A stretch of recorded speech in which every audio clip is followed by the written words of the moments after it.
The Eddie Sutton Show, brought to you by the Johnson Auto Family. Make a short drive, save hundreds of dollars. Johnson's Auto Family, Kingfisher, Chickasha, Enid, and Stillwater. By Phillips 66, the Performance Team. By Oklahoma Tank Lines, a proud sponsor of Oklahoma State Athletics. And by the OSU Posse, providing opportunities for scholastic and sports excellence. Now, here's your host, Tom Dirato. Well, hello again, everyone, and welcome to our first Eddie Sutton Show of the year. The Cowboys are off to a great 5-0 start. It's good to have all of you back with us for another exciting season of Oklahoma State basketball. And, Eddie, how about a little early report card on the 97-98 Cowboys? Well, it's been good so far, Tom, because we won all of our ball games, but we've been playing in friendly Gallagher-Iba Arena. And this afternoon, we'll get a real test. You know, we've won 75 straight non-conference games.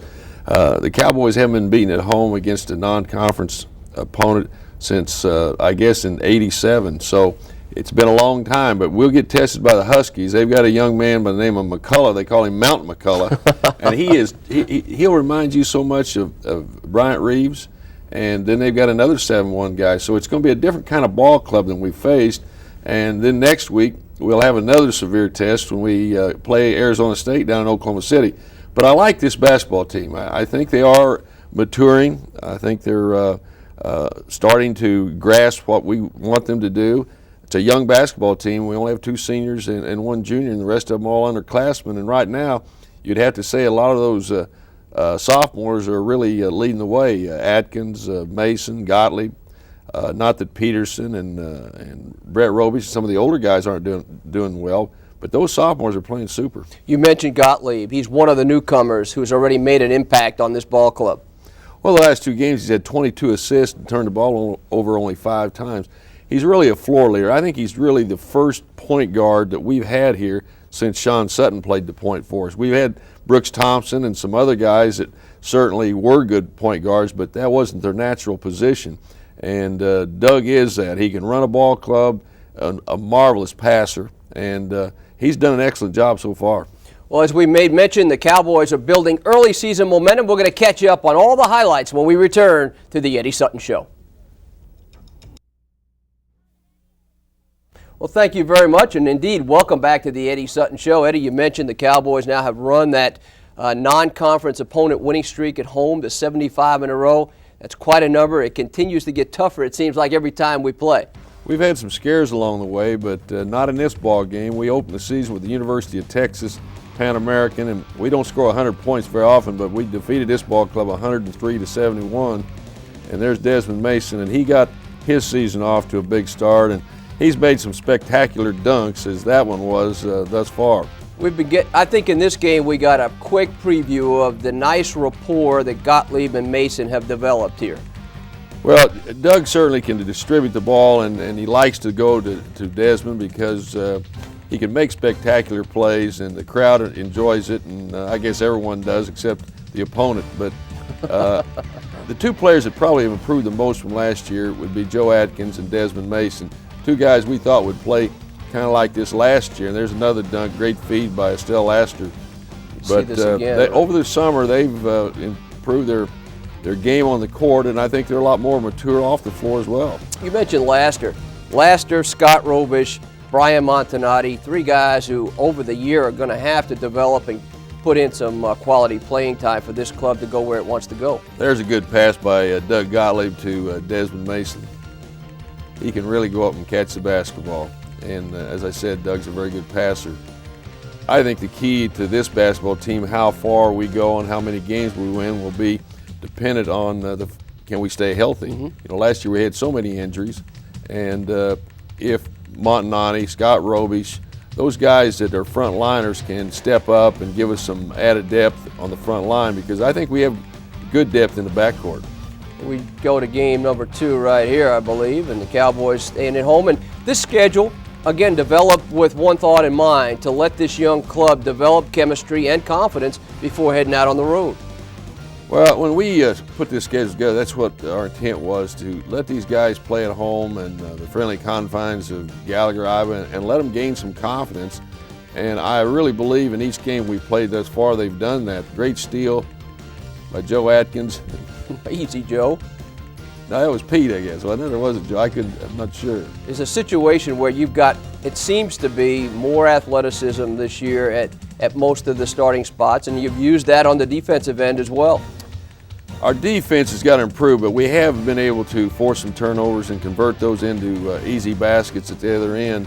This team potentially is a very good defensive ball club because I do think we have maybe better speed and quickness than we did a year ago. This game was one I know that worried you, and you had a little bit of a knowledge about the opponent, the Creighton Blue Jays, as well. Well, of course, I coached 5 years for Creighton. I have nothing but fond memories. They certainly treated me well.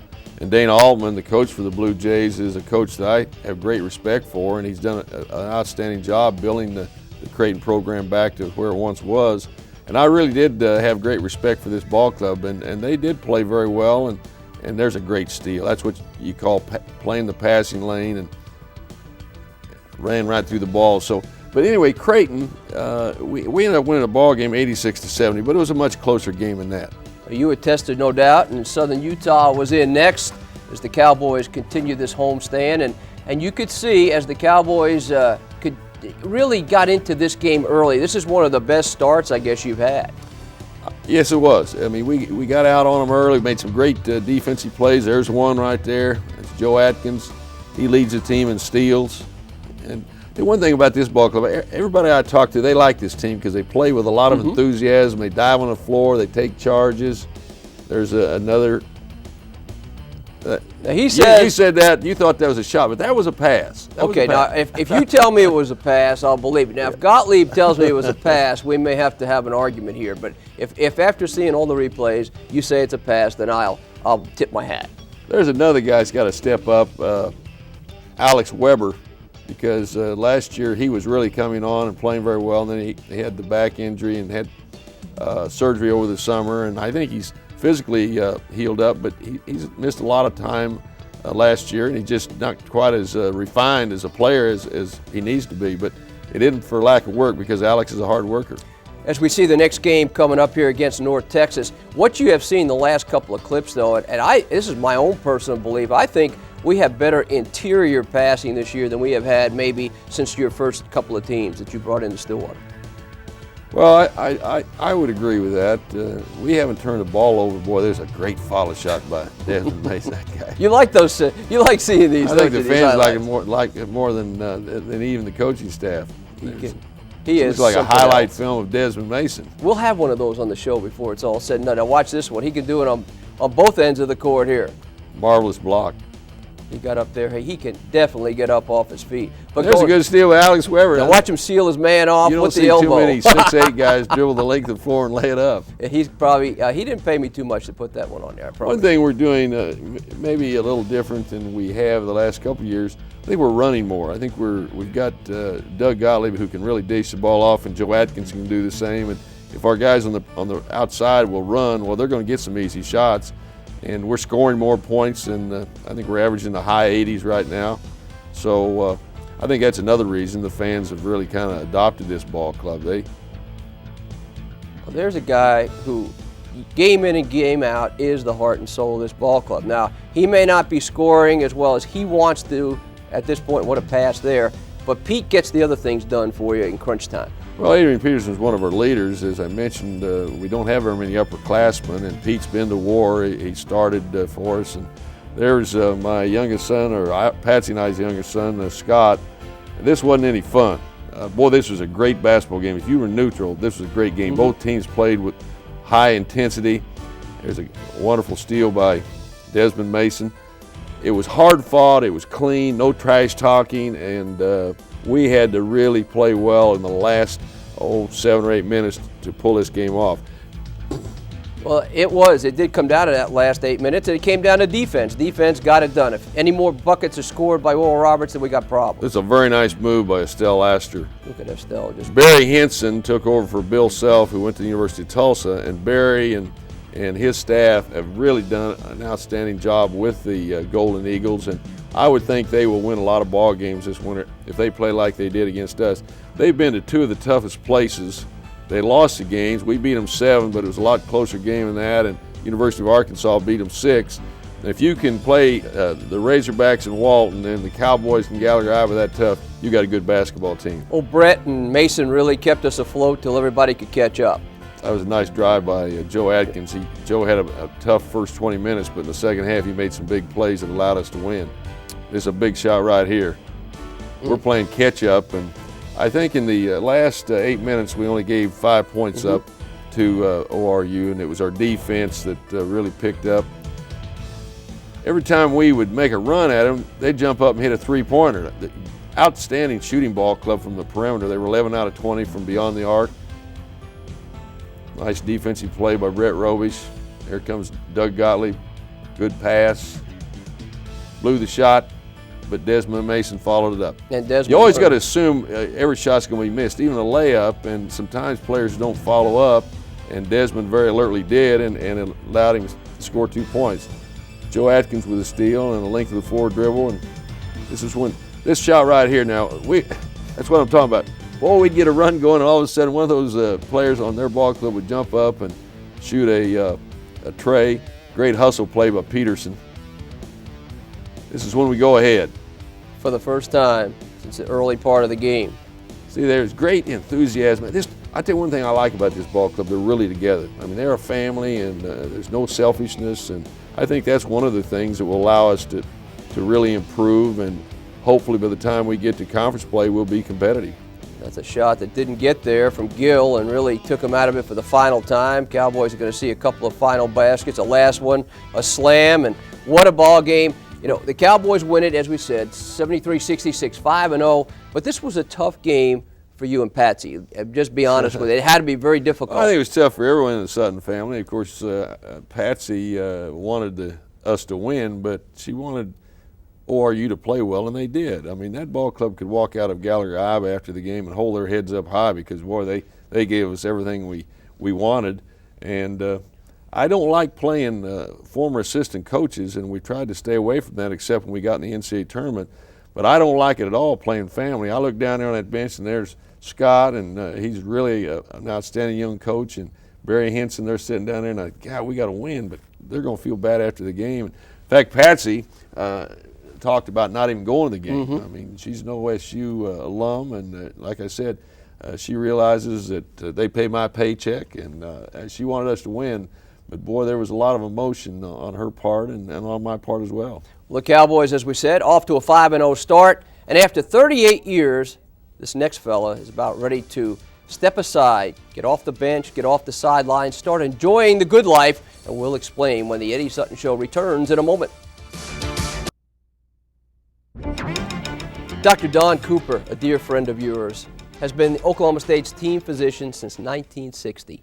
He soon will retire, and when he does, he'll bring an end to one of the most colorful eras in Oklahoma State athletic department history. Well, Doc, after 38 years, you finally get to play golf full-time now, right? Well, yeah, Tom, it's been a wonderful run. I don't think I want to trade places with anybody in the world. I worked the first 10 years I was here, starting in 1960 with Mr. Iba, and on down the line for about 7 head football coaches. I'm on my 9th head football coach. I figured up the other day, it's about 144 assistant coaches have come through in that 38 years. It's been a great run. I wouldn't, as I say, I've pretty much loved every minute of it. Let's start with sports medicine in itself. It appears to be much more advanced than it was 38 years ago. Oh yeah, it's much more sophisticated. The technology of therapies with the arthroscope, with the MRI, with the CT scan, with the echocardiogram. I mean, you go down the line and almost any particular phase of medicine that you want to check into, what we're able to do now, we're just not even dreams 44 years ago when I got out of medical school. We do so many more things so much better and return athletes to activity so much quicker because of the techniques and the therapies. I think one of the greatest advances in the years that I've been in the business is the development of the athletic trainer. The trainer has become the hub of the wheel at every major university I know anything about.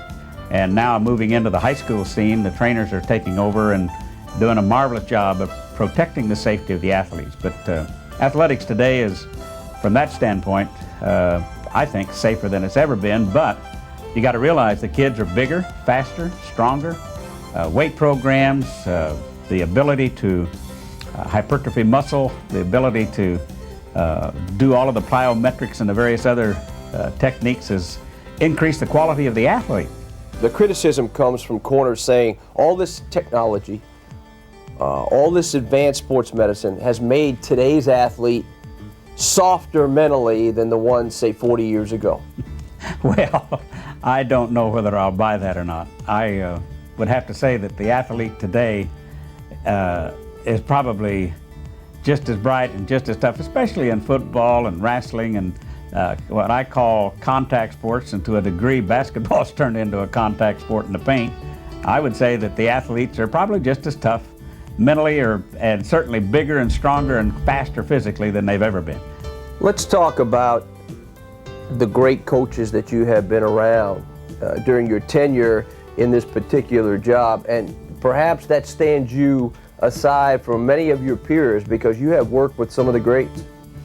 Well, I think obviously at the pinnacle of all coaches I've ever known or worked with, I'd have to put Mr. Henry Iba. What a class man, what a wonderful man, what a delightful human being to be around. I liked and enjoyed Cliff Spiegel very much. He was the first football coach that was here. We've had a lot of wonderful coaches. In fact, I watched Eddie play his last collegiate ball game. K-State and Oklahoma State were playing in the finals of the regionals to see who went to the Final Four. Eddie was on the Oklahoma State team. I was on the K-State bench. Unfortunately, Eddie and Mr. Iba had to go back home, and we went on to Kentucky to the Final Four. That was in 1959. And it was a great experience to go to the Final Four again with Coach Sutton. But Coach Sutton, so much in his coaching technique, as I watch him and remember how Mr. Iba coached, they're cut off the same block. They're very similar in their attitudes, they're very similar in their demands, they're very similar on markedly emphasizing defense and the importance of it. And they still have a tendency, they both had a tendency to yell a little bit at their players when they didn't do what they wanted them to do, which I thought was very apropos. I spend my time yelling at the referees. That's one of the most funs I have. Doc Cooper will be missed. He's done an unbelievable job here, and I don't think there's anyone that loves Oklahoma State any more than Doc Cooper and his wife Donna. He's right. You know, Doc is very spirited, very enthusiastic, and he sometimes doesn't like the zebras, the guys in the striped shirts. And it's kind of funny because it'll happen about once a year. He'll be down there harping at the official on maybe a marginal call, and the official will come by and he'll say, "Coach, get Doc back on the bench." But he's just done a great job for all of us here at Oklahoma State, and now he will get to go out and play golf every day. He's an avid golfer. I mean, I don't know how much more golf he can't play now. That was just a polite way of getting into the interview. But the fact remains, when Wade Pearson and I left there, we wish we had about another 35, 40 minutes to get into all the stories that Doc has. His travels, he's met just about everybody who's in the famous arena, and he has one story after another he could tell. Well, he's very much in demand when it comes to sports medicine. He travels all over the world giving speeches, and he's been an Olympic doctor on a couple of occasions, but very popular across America. And like I said, he's going to be dearly missed. He's a wonderful man. Well, still to come, the Notebook, and a look ahead at a tough week on the hardwood. That's all ahead. Stay with us. Be right back. Welcome back to the show. Let's hit the Notebook right off the bat here. And our first item is quarters. What is your opinion of the experimental quarter system? Well, it's difficult for me to make any kind of comment because we haven't played with it. The Rules Committee allowed in the early season some of the tournaments to play 4 10-minute quarters rather than a 20-minute half. We've got a ticket situation we want to bring up as well. Turn it in. If you're not using tickets over the holiday period, turn them back in so somebody else can see the Cowboys. Well, Gallagher, Iowa is sold out, but a lot of times their seats are empty, and I think what we are encouraging people to do is to give those tickets to someone that will come to the game or call in and get credit for them so we can sell them to someone else. In Oklahoma City, Cowboys are OKC bound on Wednesday, December the 10th. You got a tough game this afternoon with Washington, but next Wednesday night, we're playing Arizona State, a team that I saw beat Cincinnati at Cincinnati, and they could have beat Kansas. They lost to the Jayhawks by 2 points, so it'll be a great game Wednesday night. And I think I'd be remiss if I didn't congratulate Coach Simmons and his staff and the football team for an outstanding season. And I hope we can get Bob on the show next week or maybe the following week. That'll be a good idea, and we appreciate you being with us on our first show of the year. As Eddie mentioned, a tough week. We've got Washington this afternoon, 2:05 tip-off, Gallagher-Iba Arena, and we're in Oklahoma City on Wednesday night against Arizona State. Tip-off time at the Myriad is 7:05. Hope to see you there. For Eddie Sutton and all our crew here at Educational Television Services in Stillwater, Tom Dirato. Goodbye, everybody.